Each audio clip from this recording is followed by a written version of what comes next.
O apóstolo João declarou: se dissermos que não temos pecado nenhum, a nós mesmos enganamos e a verdade não está em nós. A verdade não está em nós. Todos estamos suscetíveis ou somos suscetíveis a pecar.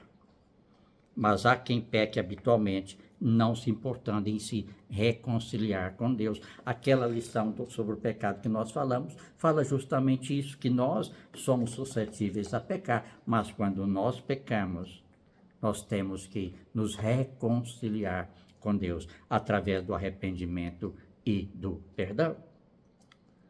Porém, João dá-nos uma grande notícia: se confessarmos os nossos pecados, Ele é fiel e justo para nos perdoar os pecados e nos purificar de toda injustiça. Agora entenda uma coisa: um evangelho sem renúncia, sem mudança na maneira de viver, não é o evangelho de Jesus. O evangelho de Jesus transforma, ele muda, ele faz de você uma velha criatura numa nova criatura. Tá? Então, o evangelho de Jesus tem, graças a Deus, essa capacidade, desde que nós desejamos assim e hajamos para que assim seja na nossa vida. Por quê? Porque o da porta, esse o evangelho de Jesus muda. A porta é estreita, mas o da porta larga é a cartilha escrita pelo mundo, a cartilha escrita pelo inimigo de nossas almas. O evangelho de verdade é o da porta estreita, o do caminho apertado que conduz à vida eterna e à vitória. Sendo assim, cabe-nos a nós renunciarmos à porta larga, porque a porta estreita nos leva. Já temos a salvação, mas a porta estreita pela qual nós entramos nos leva à vida eterna em Deus. Graças a Deus por isso. A lição de hoje, o versículo base, está em Lucas 15, 28, a parte A do versículo. O filho mais velho se indignou e não queria entrar. Essa passagem, quando chega nesse texto, é quando o irmão mais novo já retornou, não é? Da sua vida dissoluta, já tinha gasto toda a sua herança, que ele pediu para que o pai o antecipasse, e ele foi pelo mundo e passou por uns perrengues da vida, não é? E depois retorna, e aqui já fala que o filho mais velho se indignou e não queria entrar. Por quê? Porque o pai fez uma festa para recebê-lo bem de volta ao aconchego do seu lar, não é? Então isso é o que aconteceu com o filho mais novo. Ele foi uma vida ímpia e voltou, e de repente agora o pai o recebe bem, de braços abertos, e fez uma festa, e o filho mais velho não quis participar dessa festa, dessa recepção. O que nós vemos aqui é Jesus nos mostrando o outro lado da perdição. Ela é mais sutil, menos devastadora. Está falando do filho mais velho. O outro não, passou pelos perrengues. Foi menos sutil, foi devastador a história do filho mais novo, não é? Porque ele viveu uma vida dissoluta, foi cuidar de porcos, passou fome, passou necessidade, porque os amigos que ele tinha enquanto tinha recursos, ele tinha com quem conversar, com quem partilhar as coisas. Acabou o dinheiro, certamente, aí ele agora vou ter que se virar. Arrumou um emprego para cuidar de porcos, que era totalmente fora do padrão judeu da época, não é? É Jesus nos mostrando que o estado de perdição do irmão mais velho é tão errado quanto o estado de perdição do irmão mais novo. O irmão mais novo tomou a sua atitude de ir pelo mundo. O irmão mais velho, ao invés de alegrar-se com a vinda do irmão, quando a gente recebe um parente tão querido, é uma alegria estar com eles. Agora, um irmão, não é? Eu falo porque perdi meus irmãos muito novos, não é? Mas quando eu saí daqui, ia lá em Goiás visitar o meu irmão, era uma alegria.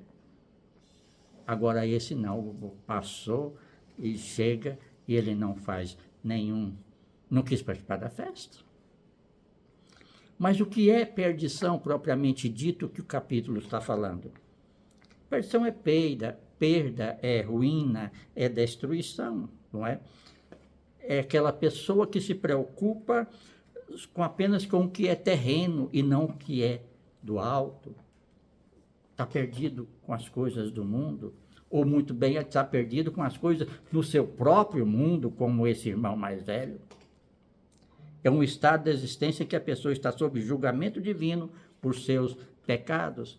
Então a perdição é isso, a pessoa está apta somente às coisas do mundo, está mais valorizando as coisas do mundo do que necessariamente as coisas de Deus, e muitas das vezes nem conhecimento de Deus tem, ou nem vida com Deus tem, não é? O contexto dessa passagem é o seguinte: o filho mais novo. Qual que era a perdição do filho mais novo? Ela era externa. Ele pegou os valores e foi pelo mundo. Simboliza a pessoa. O filho mais novo simboliza aquele tipo de pessoa que vai à igreja, visita uma célula, mas, por outro lado, também abandona a fé, abandona a ida à igreja, abandona a célula por um motivo ou outro. No caso do filho mais novo, ele saiu pelo mundo. Então, no caso aqui, simboliza aquele tipo de crente que sai da igreja e que volta para o mundo. O filho mais novo simboliza esse tipo de pessoas. Os seus desejos e vontades se afastou da vontade de Deus. Esse é o filho mais novo.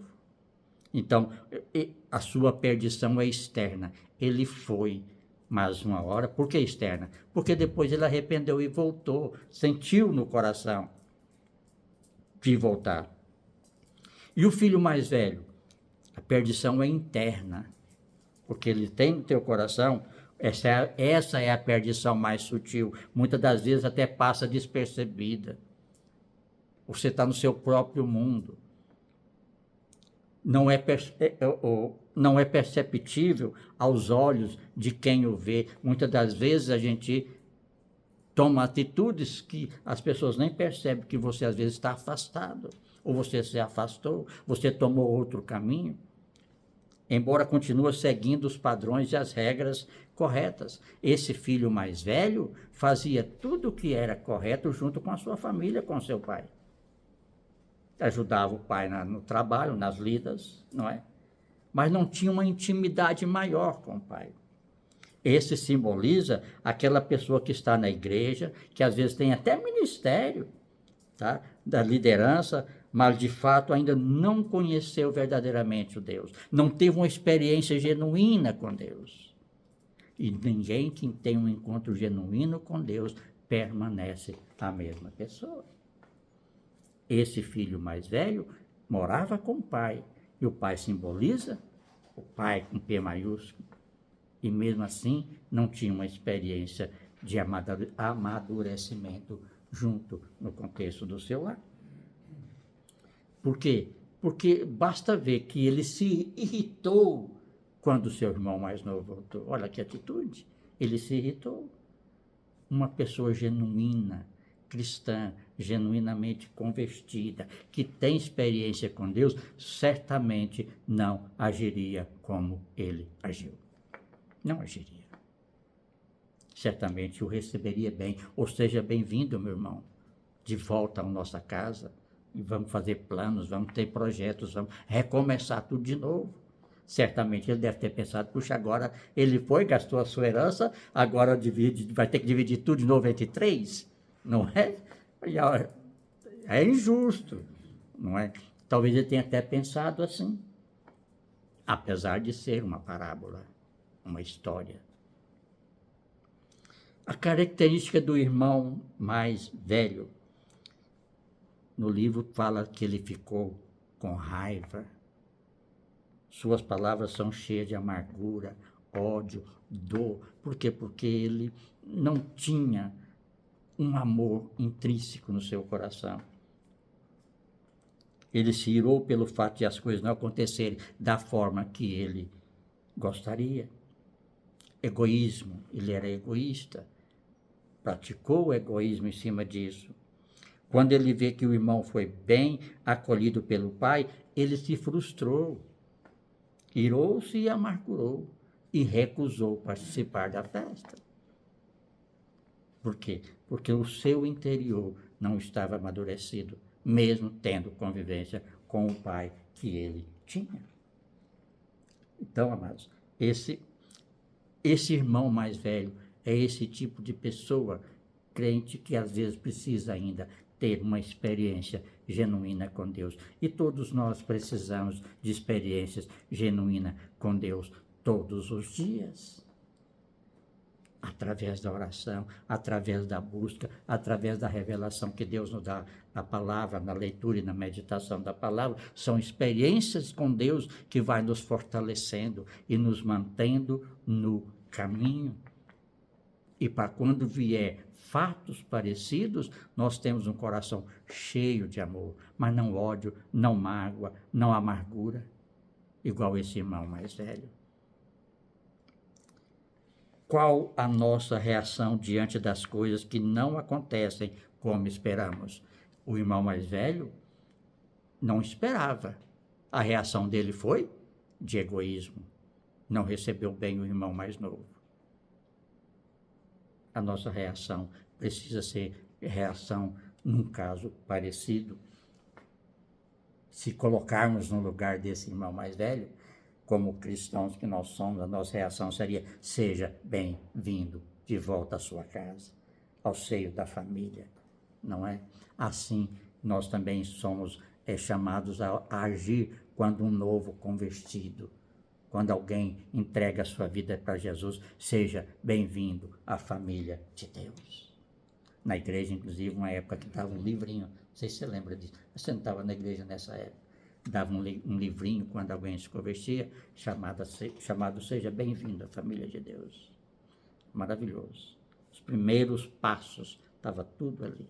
Hoje não tem mais, mas é uma bênção. Se não tem o livrinho, tem a voz, tem a boca, tem fala, vai lá e dá um abraço. Seja bem-vindo em nome de Jesus. Muitas das vezes se fala do púlpito, seja bem-vindo. Amém? O importante é a pessoa se sentir bem, ser bem recepcionada. Certamente o irmão mais novo também se frustrou com a recepção do irmão mais velho, mas não com a recepção do pai. O pai fez tudo para ele, fez uma festa para ele.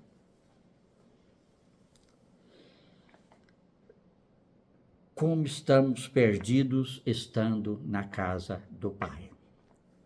O filho mais velho estava perdido, mesmo estando na casa do pai. Tem muitos assim, meu irmão, na igreja, mesmo estando na casa de Deus, estão sem saber o que fazer da vida, estão sem saber qual caminho tomar, sem buscar a presença de Deus. Muitos estão assim, infelizmente, muitos estão assim. Nós precisamos entender, sempre haverá alguém que está dando o melhor em algum aspecto da nossa vida. Nós estamos dando o melhor para Deus? Precisamos dar o nosso melhor para Deus, para que nós não incorramos em falhas que depois precisamos parar e corrigir com Deus. É melhor evitar. Não é? É melhor evitar. De chegar na presença do Senhor, eu errei. Igual Davi, não é? Chegou diante de Deus: Senhor, me perdoa pelas cabeçada que eu dei, que podemos evitar. Por que fazer? Nós precisamos entender também que não temos o controle das coisas. Deus, sim, tem o controle de todas as coisas. Por quê? Porque Ele vê adiante. É diferente de nós. Ele vê lá na frente. É diferente de nós. Deus nos vê. Deus nos vê. O homem nos vê como nós somos. Não é? O homem nos vê como nós somos. O inimigo como nós éramos, em pecado, pecadores. Mas Deus não. Deus nos vê como estatura de varão e de varoa perfeitos. Ele já nos vê assim. E para isso, Ele trabalha nas nossas vidas. Se ele achar que precisamos passar por alguma provação para que nós saiamos do outro lado transformado, ele vai permitir, mas ele vai estar conosco nessa provação. Vai estar. Agora, eu preciso estar com ele para que eu possa passar por essas provações. Esse irmão mais velho se sentiu injustiçado. Por quê? Por seguir os padrões corretos. Ele seguia tudo de acordo com o pai fazia, com os padrões corretos no contexto da família. Mas a hora que foi provado, ele recusou, ele tomou outro caminho. Eu não vou participar da festa. Por ter estado ao lado do pai e não em sair como ele queria, pois seu pai o acolheu com amor. Seu pai acolheu o irmão com amor. E certamente ele esperava que o pai o recebesse com repreensão. Pô, voltou, né? Deu tudo errado, agora você volta. Não é? A gente vê isso. Depois que quebra a cara, aí você volta. Ele certamente esperava que o irmão mais novo fosse recebido pelo pai dessa maneira. Mas foi diferente. O pai o recebeu com festa. O filho mais velho, ele se mostra mais focado nele mesmo, mais focado em si, enquanto o nosso foco precisa estar em Deus e nas coisas de Deus, porque todas as coisas virão por acréscimos. Por isso que a palavra de Deus fala: buscai primeiro o reino de Deus, a sua justiça, as demais coisas serão acrescentadas. Quando nós buscamos primeiramente o reino de Deus, todas essas coisas que nós precisamos vão ser acrescentadas. Quando? No tempo de Deus. Mas eu preciso levar ao conhecimento de Deus.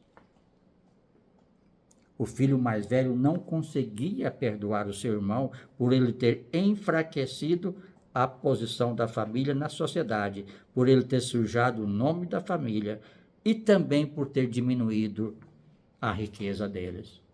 Diminuiu. Ele pegou a parte dele, gastou tudo, a riqueza daquela família diminuiu. Se eram 3, agora é 2. O egoísmo entrou em ação. E ficou amargurado com a volta do irmão. Um dos mandamentos de Jesus é perdoar.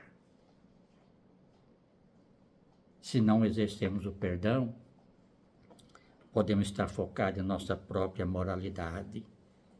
O perdão faz parte da nossa vida. Se ele tivesse no seu coração perdoado, irmão, que bom que você veio, irmão. Seja bem-vindo. Eu te perdoo em nome de Jesus. Na época não tinha Jesus, mas eu te perdoo. Não é? Não teria tomado essa atitude de não receber bem o irmão e ainda fugir da recepção calorosa que o pai promoveu para o seu irmão mais novo. 2. Ele age por submissão ou por medo e não por amor. O irmão mais velho toma essa atitude de não querer participar daquela recepção por medo e não por amor. Por amor teria sido tudo diferente. Teria sido tudo diferente. Muito bem. Medo de quê? Medo de ser, talvez, perder a herança dele, ou ter que dividir a herança dele ainda com o outro. Ele vê o pai como Senhor. Senhor com S minúsculo. E ele como um servo. Ele vê todas as coisas no contexto lá como um servo, porque ele ajudava o pai. E que precisava viver em obediência àquele seu pai, pautado em cumprimento dos seus deveres. Então a coisa dele, a vida dele estava centrada nas suas atividades, no contexto de trabalho, ali somente nisso. Não estava centrada em Deus. Então ele agiu por medo. Medo talvez de perder a sua posição, medo talvez de perder, de ter que dividir a sua parte da herança. Aí entra a amargura, entra o ódio. Se fosse amor, talvez Talvez não, certamente tudo seria sido diferente. Mas a parábola foi criada justamente para nos mostrar isso. Ele tem objetivos errados. Ele faz pelo egoísmo, o egocentrismo, o que só pensa nele, pensando somente em si. Ele se preocupava apenas com o que é terreno, enquanto que o filho mais novo preocupou com o depois. Eu vou voltar para o seio do meu pai. Então, amados, também nos ensina o seguinte: se amanhã ou depois, por um motivo ou outro, eu esteja me afastando de Deus, que eu possa parar e refletir. É melhor estar com Deus do que longe de Deus. É melhor estar com Deus. Porque as provações do mundo são diferentes. Pode trazer peso, dor e perdas. Esse menino perdeu tudo que ele tinha. Os objetivos desse irmão mais velho não estão focados no outro ou no reino de Deus, mas sim na própria aparência para que seja reconhecido como uma pessoa boa ou gentil. Ele estava pensando só nele. Que nós possamos tomar isso como um ensino, que não pensemos somente em nós, que possamos pensar também no próximo, porque tem amor, e o amor, com letra maiúscula, habita em nós. Isso vai fazer toda diferença. Faltava intimidade com o pai. Ele vivia num contexto de família, de pai, junto com o pai, mas não tinha intimidade com o pai. Muitos na igreja estão assim, vão na igreja, mas não têm a intimidade que precisa com o pai, não acham um tempo de qualidade para entrar na presença de Deus. Muitos estão assim, tá? Falta intimidade com Deus, falta uma experiência com Deus, falta um encontro genuíno com Deus. Ele viu o pai como alguém para quem tinha que cumprir metas, objetivos, ou seja, tinha um relacionamento, não tinha um relacionamento de intimidade com Deus. Isso não pode fazer parte das nossas vidas, porque nós conhecemos a Deus. A intimidade com Deus, ela é diária, é crescente, precisa ser crescente. E cada encontro que eu tenho com Deus, cada busca que eu tenho com Deus, acrescenta um pouco mais na minha vida. Por quê? Porque a palavra de Deus não volta para ele vazia. A palavra de Deus cumpre os benefícios pela qual foi estabelecida. E quando eu busco a Deus, através da leitura, da meditação da palavra, eu estou aprendendo mais de Deus. E aquela palavra que eu li, aquela palavra que eu meditei, eu trouxe para a minha vida, vai edificar a minha vida e me fazer mais forte em Deus. É uma intimidade maior com Deus. Muito bem, alguns parâmetros sobre esses dois meninos. O filho mais novo caiu em si que estava perdido. Ele estava perdido. Então ele reconheceu, eu estou perdido. Quando ele estava cuidando dos porcos, quando já não tinha mais relacionamento, amizades, quando não tinha mais valores, recursos para gastar nas suas extravagâncias, não é? Ele caiu em si e reconheceu que estava perdido. Porém, o filho mais velho, ou o irmão mais velho, não tinha consciência de que estava perdido. Por estar perto do pai, mas mesmo assim ele estava longe de Deus. Por estar na igreja, mesmo assim estava longe de Deus. Aquém daquilo que Deus esperava. Estava perdido. Estava com um pé na igreja e o outro fora, como diz um ditado popular, não é? Um pé na igreja e o outro fora. Então, amados, o mais novo reconheceu que estava perdido, o mais velho não. Vivendo somente para si. Ele também por isso ele não reconheceu que estava perdido e que precisava de salvação. Mas o mais novo, sim, olha os parâmetros diferentes. O mais novo reconheceu que eu preciso de salvação, de estar próximo do meu Pai, ter uma intimidade maior com meu Pai, estar na presença do meu Pai. Vou voltar para casa. Eu estou perdido. O mais novo, o mais velho não. Estava na casa, mas estava perdido e não reconheceu isso, porque se ele tivesse reconhecido que estava perdido, ele teria recebido melhor o seu irmão, quando ele retornou do mundo. Por estar na casa do Pai, não se vê distante, não reconhece que está perdido, enquanto o mais novo estava distante e reconheceu que precisava voltar. O outro estava próximo e não reconheceu que estava perdido. E o mais novo, que estava distante, reconheceu que estava perdido. Ambos tinham experiências com Deus, com o Pai, que morava num contexto de família, não é?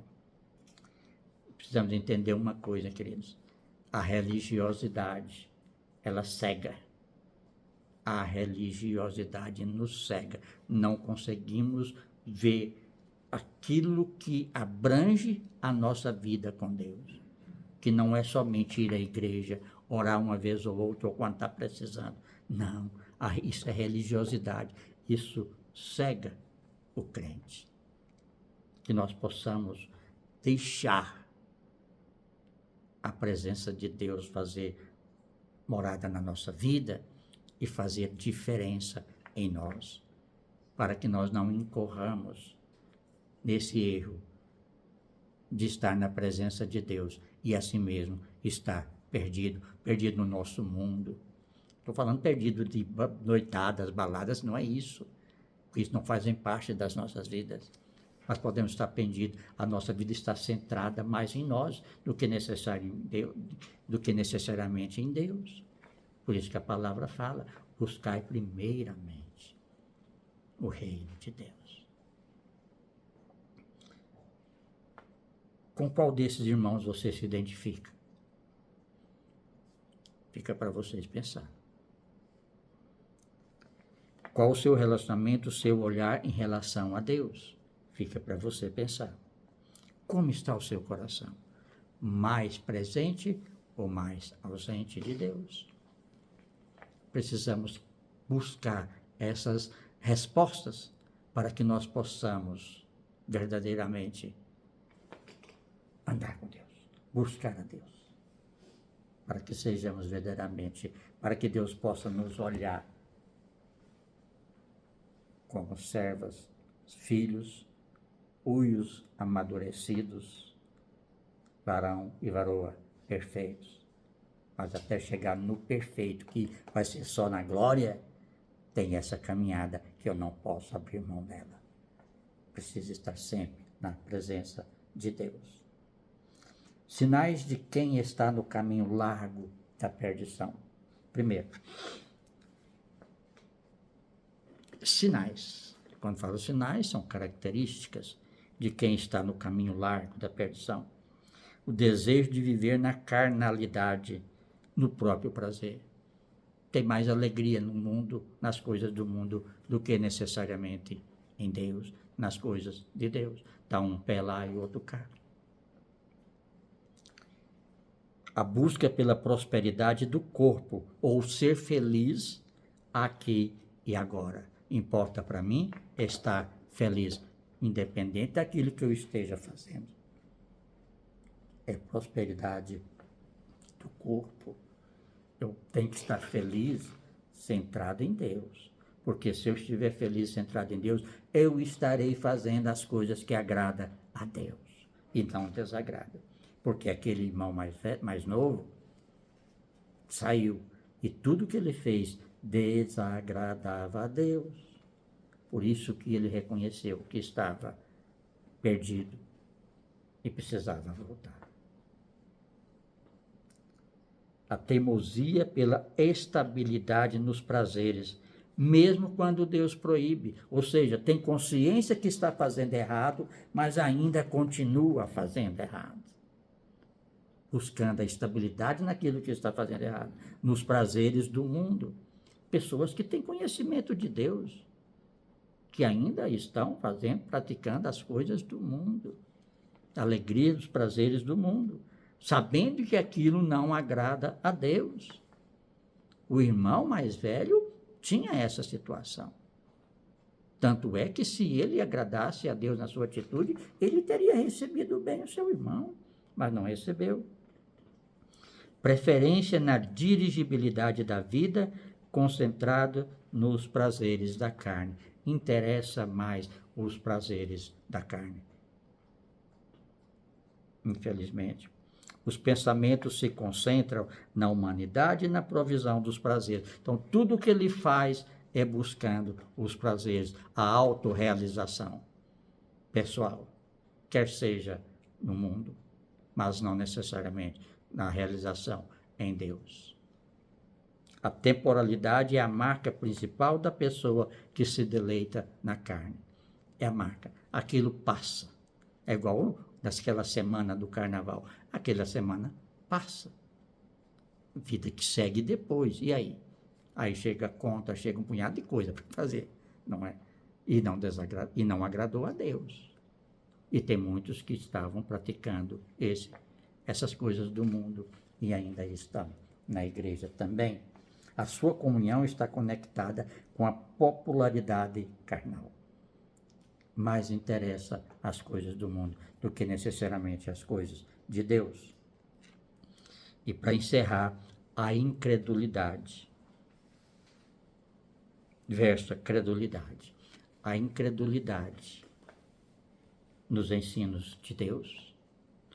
A pessoa, às vezes, participa da igreja, mas não está 100% convertida.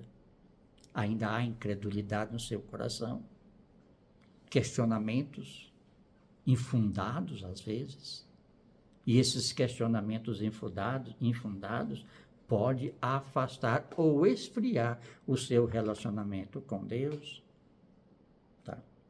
É a incredulidade nos conhecimentos bíblicos versus a credulidade na doutrina, crença fácil, naquilo que é mais fácil. É mais fácil andar com as coisas do mundo, com os prazeres do mundo, do que necessariamente andar na presença de Deus. É, com certeza, muito mais fácil.